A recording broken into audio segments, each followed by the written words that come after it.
Fala rapaziada, como vocês estão? O vídeo de hoje vai ser um pouco diferente. Hoje eu vou falar um pouco sobre carreira, sobre como que foi um pouco da minha trajetória. Eu já fiz um vídeo sobre trajetória, mas é que aconteceu uma coisa muito legal essa semana. Assim como vocês já viram no título, eu vou trabalhar numa empresa nova, vou trocar de emprego. É sempre um frio na barriga quando isso acontece. Hoje eu vou contar pra vocês como que foi, por que aconteceu, pra onde que eu tô indo e como que eu tô me sentindo com tudo isso.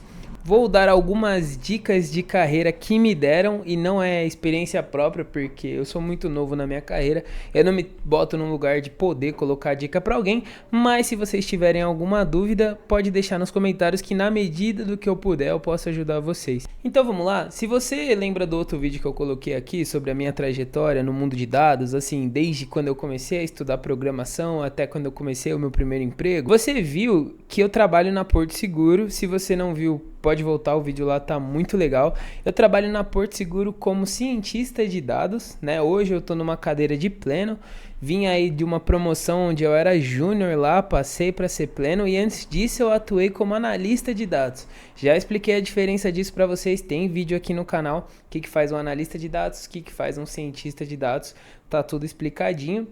Então vocês já sabem que a principal diferença é que as análises feitas por um analista de dados são análises mais voltadas ali à visualização do que está acontecendo, a estudos feitos dos dados que já estão acontecendo, enquanto o cientista de dados ele tenta criar modelos ali de machine learning para tentar prever o que vai acontecer, se for um modelo ali preditivo, para tentar fazer algum tipo de agrupamento entre algum público, se for algum modelo ali de clusterização, ou por exemplo, para fazer uma máquina aprender a fazer alguma coisa, porque isso que é machine learning, né, no fundo, que é uma evolução ali do que um estatístico fazia antigamente. E hoje já estamos mudando em alguns lugares, você já vê cientistas de dados com o título de AI Engineer, com o título de Data Science AI Learning Very Best Beautiful Forever. E tá tudo bem, o mercado faz isso sempre, todas as áreas vão mudando, vão criando novos nomes para as coisas, mas é isso que eu faço hoje. Eu sou cientista de dados na Porto Seguro como pleno. Fiquei ali um ano mais ou menos como analista, mudei, fiquei mais um ano como cientista, troquei de time principalmente porque eu me identifiquei muito com o trabalho que um cientista de dados faz, porque eu gosto muito de matemática. Consequentemente, comecei a estudar estatística para poder atuar com aquele time. Comecei a gostar bastante, comecei a ter muito apoio ali, principalmente do meu sênior. Um beijo pro Renan Barbosa, você é um lindo, que me ajuda aí desde sempre, me ajudou muito no começo e hoje tá aí trabalhando comigo na Porto. Eu acho que o principal ponto é assim, eu tô saindo de uma empresa grande para ir para outra empresa grande, que eu já vou falar qual é. E o que eu tenho de dica para dar é, não comece se arriscando em startups ou empresas pequenas, se você puder, lógico, a gente sabe que a realidade não é assim, a gente não escolhe ao certo, mas o bom de empresa grande é que ela geralmente vai te dar um suporte ali para você aprender no começo, ela vai te trazer benefícios bem acima do mercado.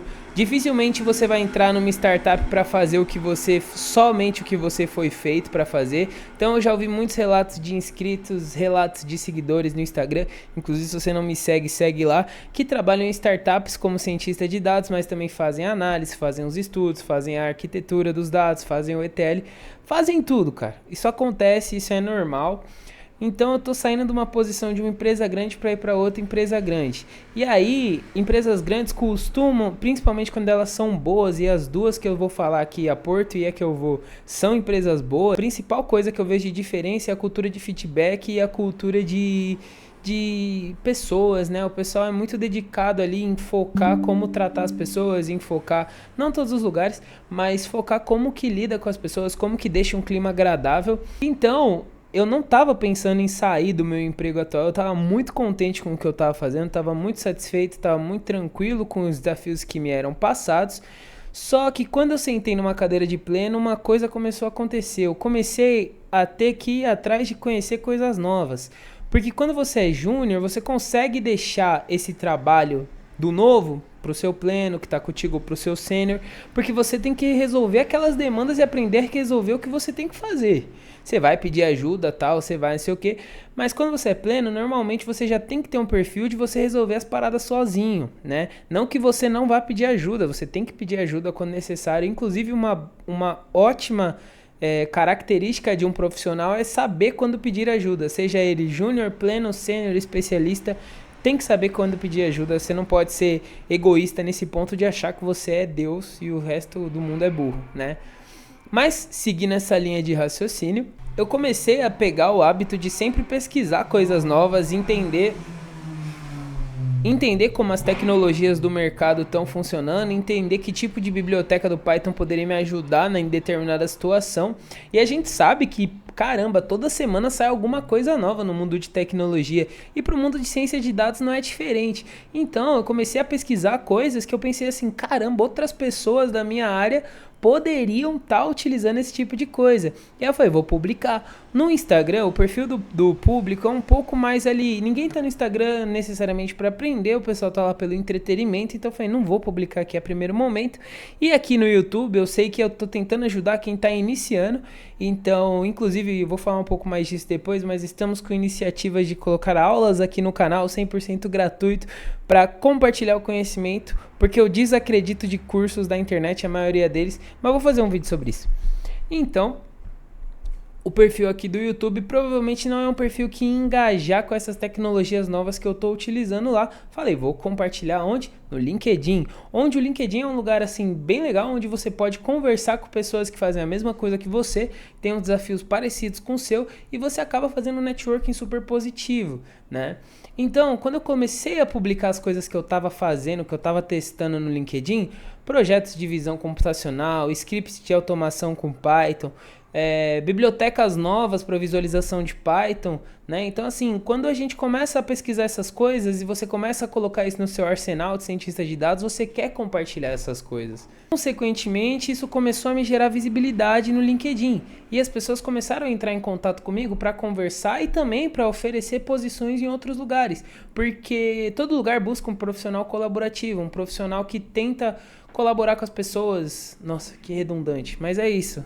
E uma dica que eu já vou deixar para vocês, uma dica que me deram lá atrás e uma dica que eu acho super valiosa é: não recusem entrevistas, porque por mais que a empresa você já saiba que é uma furada, você já sabe que não é aquilo que você quer, quando você vai fazer uma entrevista, isso te fortalece como profissional em 3 aspectos.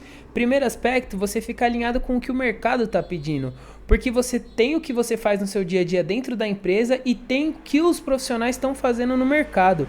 E a chance de, se você não fizer entrevista e não souber o que o mercado está pedindo atualmente, você ficar obsoleto para o mercado, o seu gap de diferença técnica vai ficar muito grande se você manter muitos anos sem saber o que o mercado está pedindo de atualização. E a gente vive num mercado onde as coisas mudam o tempo todo. Eu tô na área há 3 anos e quando eu entrei na época ninguém usava ChatGPT. E é bizarro pensar isso, é bizarro. Que isso aconteceu muito rápido. Segundo ponto que eu tenho para falar: o recrutador, quando ele te busca ali no LinkedIn, ele não tá só querendo alguém para preencher a vaga, ele tá fazendo o trabalho dele, então ele também tá trabalhando igual você, ele também tem o dia a dia dele igual você. Então quando você conversa com ele, pode ser que você entenda ali que a vaga não é para você, só que você às vezes conhece alguém que a vaga encaixa muito melhor para a pessoa do que para você, e aí você já facilita o trabalho dele. Você fala, ó, é muito adulto você falar assim: caramba, essa posição não é pra mim, mas eu conheço alguém que se encaixaria nela melhor do que eu. Vou te mandar o contato da pessoa. Fica ótimo pros 2 lados. E terceiro ponto, que eu acho que é o mais importante, é a comunicação. Quando você faz entrevista, além de você estar sabendo o que o mercado está pedindo, você está ali treinando comunicação, você está treinando entrevista, você está treinando como se vender, né?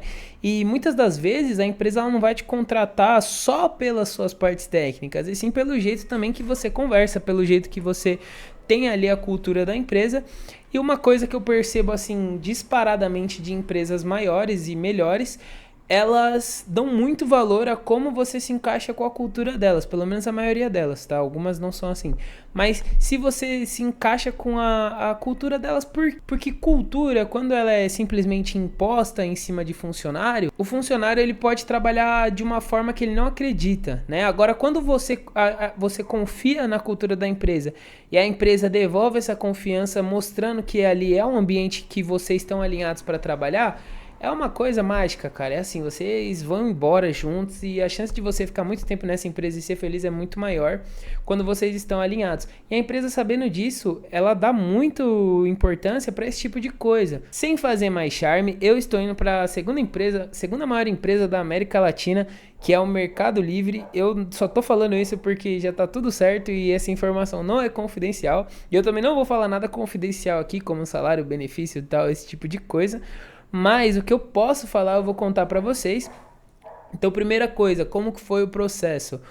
A vaga é para uma posição de cientista de dados pleno, né? Então, assim, eu saio como pleno de uma empresa e vou como pleno para outra. Obviamente, ali com uma remuneração salarial um pouco melhor, porque a gente sabe que o mercado utiliza desse tipo de remuneração maior para atrair talentos de outras empresas, né? Isso é muito comum. Então, eu tô saindo para manter o mesmo cargo, porém também por uma remuneração maior.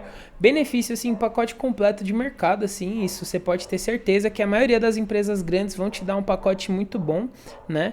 Agora, uma das coisas que mais eu me interessei, além de ser uma área muito mais voltada para a área de negócio do que só para a parte técnica de modelagem, porque o que eu quero dizer com isso? Quando você cria modelos, você tem dois tipos de profissionais. O profissional que é mais na dele, que fica tranquilo lá fazendo o modelo dele e depois entrega o modelo, e o profissional que além de fazer o modelo, ele fica junto com a área de negócio para ajudar a implementar o modelo e trazer valor para a empresa, né? E tudo bem você ser qualquer um desses profissionais, nem um não é melhor que o outro, só que empresas e posições diferentes requerem esses profissionais diferentes. Então, assim, vai ter lugares onde você vai precisar desse profissional que ele vai ficar muito mais na dele, ele vai ficar muito mais tranquilo, ele não vai ter muita interação com a área de negócio, só que eu estava buscando uma oportunidade em que eu ficasse lado a lado ali da área de negócio e conversando com eles eu entendi que essa era a oportunidade. E para mim faz super sentido, fora que o Mercado Livre, pelo que eu entendi, pelo que eu conversei com pessoas de lá também para conhecer, é uma empresa onde eles têm dentro do DNA deles a cultura da empresa. Então, assim, aparentemente não é só quando você coloca aquelas frases de visão, missão, valores na porta da empresa e tá tudo certo. Eles realmente vivem dessa forma. E não foi uma pessoa só que me contou isso, foram várias pessoas que me contou isso. Coisa que eu, sinceramente, dou muito valor quando eu busco alguma coisa. E eu não tava buscando, né? Que nem eu falei, eu comecei a receber algumas propostas de alguns lugares, principalmente por causa da criação de conteúdo. Mas eu ia nas entrevistas só pra esses 3 pontos que eu falei. Aí apareceu essa oportunidade, não teve como não abraçar, eu me identifiquei demais com a oportunidade, com o time, com as pessoas que eu conversei nas entrevistas. Foram 4 entrevistas ao todo, incluindo entrevistas técnicas, entrevistas de fit cultural, uma entrevista presencial, enfim, bastante coisa. Mas justamente por causa disso, porque uma empresa que dá valor para a cultura não pode se dar ao luxo de contratar alguém que está desalinhado, né? Então é muito comum você passar por várias empresas, vários processos para entrar numa empresa quando ela dá muito valor para quem está contratando e não só pela parte técnica da pessoa. E é isso, rapaziada. Eu tô muito feliz, tô extremamente satisfeito com a decisão que eu tomei. Eu acho que vai ser super positivo para minha carreira. Deixa aí nos comentários se vocês têm alguma dúvida sobre entrevistas, sobre como que é esses processos, como costuma ser. Eu não sou a melhor pessoa do mundo para falar sobre entrevista. Inclusive, vou deixar a dica, antes de você acreditar no que alguém fala sobre entrevistas e sobre mercado de trabalho, olha o currículo da pessoa. Olha o currículo da pessoa, porque eu já vi alguns influenciadores aí falando sobre dica de entrevista, sobre dica de não sei o que estão no mesmo lugar há muito tempo.